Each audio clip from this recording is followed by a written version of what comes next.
I found out my partner lied about almost every part of her life, from her childhood trauma to her job, her education, and even her parents' deaths. Now we have a child together, PF 16 months, and I don't know if love is enough to stay. My head is broken. I'll try to keep this as coherent as I can, though it's hard to explain how deeply disoriented and emotionally wrecked I feel. I'm 29, and I've been in love before, but never like this. I truly believed I'd found someone who could be the one, someone I could see building a life with.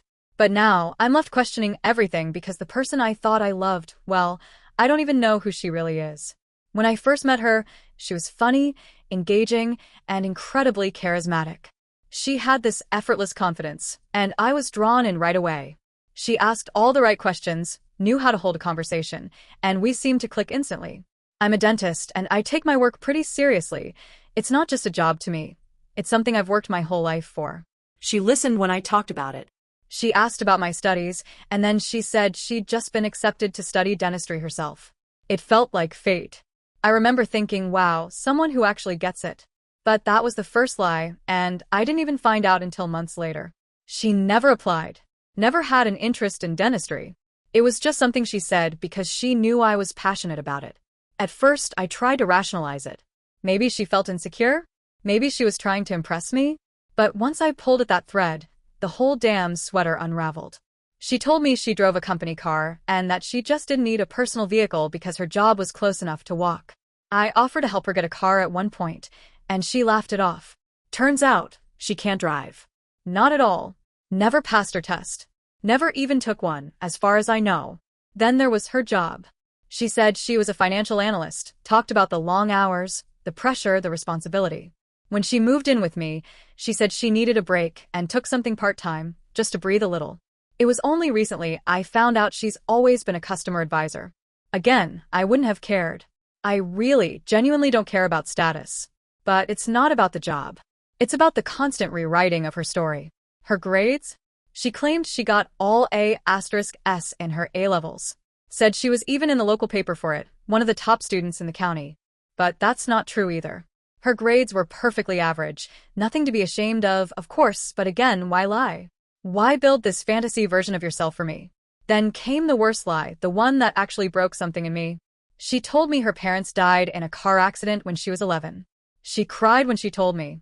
I remember holding her, heart aching for that little girl who lost her entire world. But it was a lie. Her mother did pass away, but when she was 14, and her dad died only recently, a death she never even told me about when it happened. She fabricated an entirely different tragedy. One she told me multiple times, in different forms, like it was her truth. And somehow, even after all that, I was still trying to convince myself there was some explanation, that maybe she was just damaged, or scared, or insecure. Until the final punch to the gut, I found out she has a brother. A whole sibling I never knew existed.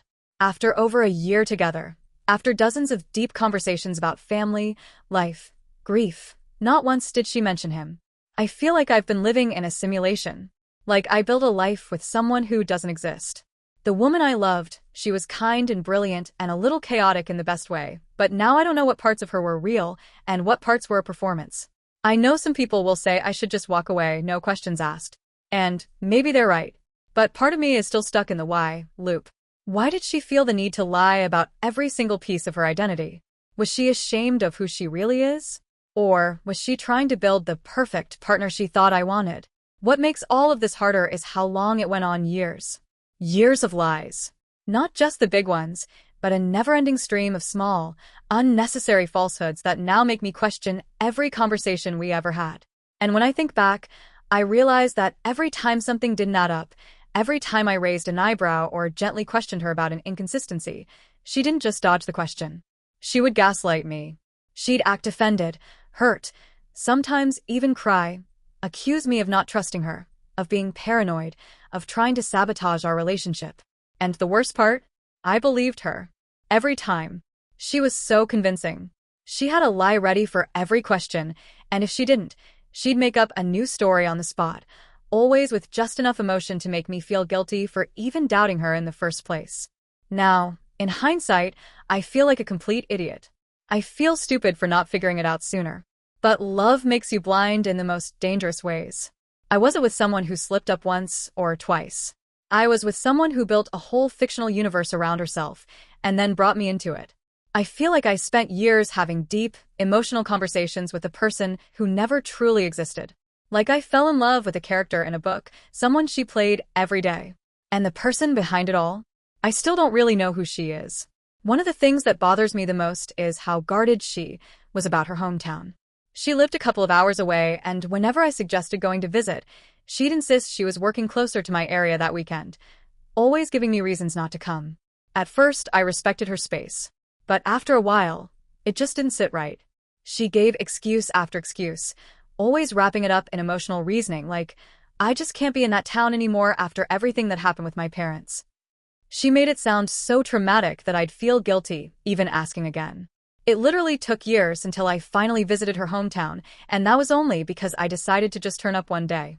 She was clearly panicked when I did. I could tell something was off, but again, she smoothed it over with more lies. I didn't push it, part of me didn't want to know, and another part still believed her. But it all came crashing down because of a simple accident.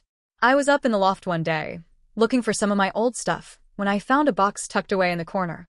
Inside were her educational certificates, and they didn't match anything she had told me. Not the grades, not the schools, nothing. My stomach dropped. That discovery opened the door to everything. Still, even when I confronted her, she kept lying. She tried to twist the narrative. Denied, deflected, minimized. It wasn't until I messaged her sister, just hoping anyone could tell me what was real, that I got the truth. Her sister didn't hold back. She told me everything. All the lies. The half-truths. The cover-ups. She said she was tired of watching her sister deceive people and that I deserved to know. When I finally went back to confront her with what I knew, what her own sister had confirmed, she still tried to lie. She cried, begged, said she was just scared I'd leave if I knew the real her. Eventually, she broke down and admitted it all. But by that point, I didn't even feel relief. Just emptiness. There were so many other small lies too. Petty ones. Like saying she'd won awards at work that never existed. Claiming her ex had bumped into her and begged to sleep with her. Stories that now feel like desperate attempts to inflate her self-worth or test my reactions. It all just feels so manipulative, so exhausting in retrospect. Anyway, the truth. I ended up speaking with her eldest sister. Just the two of us. No masks, no dodging, no vague half-answers. For the first time, I felt like I was finally being shown the whole picture, not just scattered fragments. And honestly, I wasn't prepared for the weight of what I heard. She's had a horrifically abusive upbringing, not just a rough childhood. I'm talking about trauma that could break a person, trauma that did shape her into someone who felt like the only way to be loved was to become someone else. Her sister told me, and I still feel sick typing this, that their father tried to kill her and her brother. He tried to set their house on fire with them inside it. He was violent, a drug addict, in and out of prison, deeply unstable. Their mother? Not much better. Emotionally abusive, neglectful. When she got cancer, she refused hospital treatment. She chose to stay home. And instead of shielding her children from that experience, she forced them to care for her. She pulled them out of school and made them watch her waste away, day after day, all while blaming them for not doing enough. That's the kind of mental torture she grew up with. She was just 14 when her mother passed. After that, they were taken in by an aunt, someone who should have given them a fresh start. Instead, the abuse just continued in a different form. She didn't get a break. She didn't get safety. The moment she was old enough, 17, she left, got a job, and moved out. No savings. No real support system. Just survival mode. As for her brother, he went back to the dad. Apparently, he still longed for some kind of parental figure, even if that meant returning to someone violent. My partner never mentioned him to me, ever. Not once in all our years together. And now I know why, because she didn't want me finding out about any of it. She wanted that entire chapter of her life buried. And this is where it hits me hardest. Because all those lies she told about her grades, her job, her family, even about learning to drive, they weren't about manipulating me. They were, as her sister explained, about escaping. Escaping shame, trauma, humiliation. She thought I was too good for her. She thought if I knew the truth, I'd run. So she lied to hold on to the one safe, stable thing she'd ever had, us. But that's the irony, isn't it? She lied to protect the relationship, but the lies ended up destroying the very thing she was trying to keep. She's always been incredibly sweet, generous, and loving. That side of her was real. I know it was. We had years of shared laughter, adventures, private jokes, quiet moments. None of that was fake. But now, all of those memories are stained by doubt. Every time I look back, I don't know what's real and what was part of the character she created. She says she lied because she was ashamed, because she never felt good enough, because she wanted to impress me, and she was terrified that the truth would make me leave. And in a twisted way, I understand that. I've spent days trying to reframe it, telling myself that maybe she wasn't trying to deceive me. Maybe she was just trying to protect herself. Maybe all she wanted was to finally be loved, but she didn't believe she could be loved as she truly is. She's started therapy now. She's committed to getting better. She tells me she's sorry, that she loves me, that I'm the only person who ever made her feel safe, accepted, and wanted. And yet, I'm still drowning in this. I feel like my entire reality has been ripped out from under me. I built a life with someone, planned a future, shared my soul, with a version of her that she felt she had to invent. I wake up some mornings and think, maybe this can be fixed. Maybe love is enough.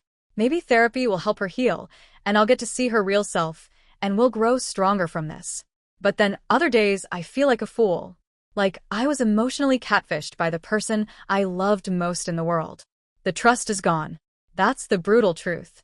And I don't know if it can be rebuilt, not because she isn't worth it, but because I don't know if I can go back. I don't know if I can look her in the eye without wondering what else isn't true, or whether she'll revert to lying the next time she feels scared or ashamed. I want to believe in redemption. I want to believe that trauma doesn't have to define someone forever. And God, I want to believe that we can find our way back to each other. Now. I'm still not sure what I'm supposed to feel. I don't think there's a word for it. This mix of heartbreak, betrayal, guilt, and confusion that seems to hit in waves. I've always seen myself as rational, measured, someone who could figure things out. But this broke something I didn't even realize could break. For years, I loved a version of her that never existed. Not in the way I thought, anyway. The lies weren't little. They were about her family, her childhood, her education, her job, her capabilities, her values. And the one that gutted me, her parents dying in a car crash when she was 11, when in truth, her mother passed away when she was 14, and her father only recently. That lie? That shaped the way I saw her completely. I thought I was helping someone heal from unspeakable tragedy. I held her in her vulnerable moments, believing I understood her pain, when in fact I was comforting someone who had invented a story to gain my trust and sympathy. And yet, and this is what destroys me, she says she did it because she was afraid I wouldn't love her otherwise. She didn't feel good enough. And so, she built a version of herself she thought I would admire.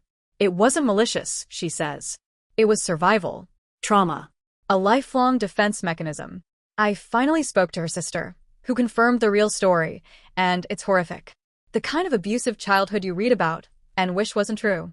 A father who tried to burn the house down with his children in it. A mother who emotionally manipulated them, pulled them out of school to care for her while she slowly died of cancer, blaming them along the way. An aunt who took them in only to continue the cycle of pain. Suddenly, all the lies began to make sense. But that doesn't make them easier to live with. What makes it worse is that we have a son. A beautiful, innocent, smart little boy who doesn't understand any of this. All he knows is that he loves his mom and dad. That we tuck him in at night. That we sing him silly songs in the car. That we laugh at bedtime stories and play dinosaurs in the garden. He has no idea his dad is living in a house where every piece of emotional furniture has been rearranged overnight. If he didn't exist, I think I'd have left already. That's the truth. Not out of spite, or hate, or punishment, but out of self-preservation. I don't know how to be close to someone who built an entire reality around protecting me from the truth. I don't know how to trust someone who lied to my face every day and never once flinched. I don't know how to believe it's different this time.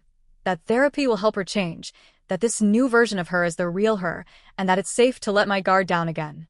But here's what's harder. The love hasn't disappeared. It's fractured, clouded, complicated beyond recognition. But it's still there, lingering in small moments, the way she plays with our son, how she folds his laundry and tucks his favorite toy next to his pillow, how she still tries to make me laugh, how she apologizes now without defensiveness. And I do believe she's trying. But I'm stuck in the wreckage, and I can't tell which direction is forward. Everyone around me says things like, "At least she's getting help now." You have a kid, you have to try. If you still love her, that means something. She had a hard life. You can't punish her for coping the only way she knew how. And I get all of that. I've repeated it to myself too. But none of those things erase the reality I'm living with. They don't help me sleep at night when my brain is racing through flashbacks of every story she told and every time I believed her. They don't stop the gnawing feeling that I was emotionally manipulated by someone who knew I was a safe space and used that safety to build her lie. I don't want to be bitter. I don't want to become emotionally guarded or paranoid in future relationships, whether that's with her or not. But this kind of betrayal stays with you. It rewires how you see yourself, how you see love, how you define trust. I'm seeing a therapist myself now. That's helped a little. It gives me a place to say the quiet things, like how I'm angry at her, but also angry at myself. That I feel stupid. That I wonder how I didn't see it. That I hate how I sometimes miss the version of her that wasn't even real. She's still here, sleeping in the next room.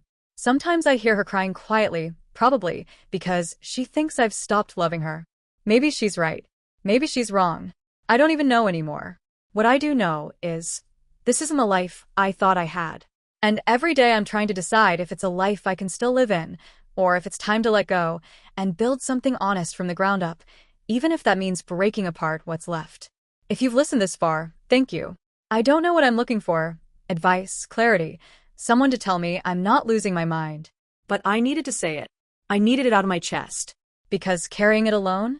That's been the heaviest part of all.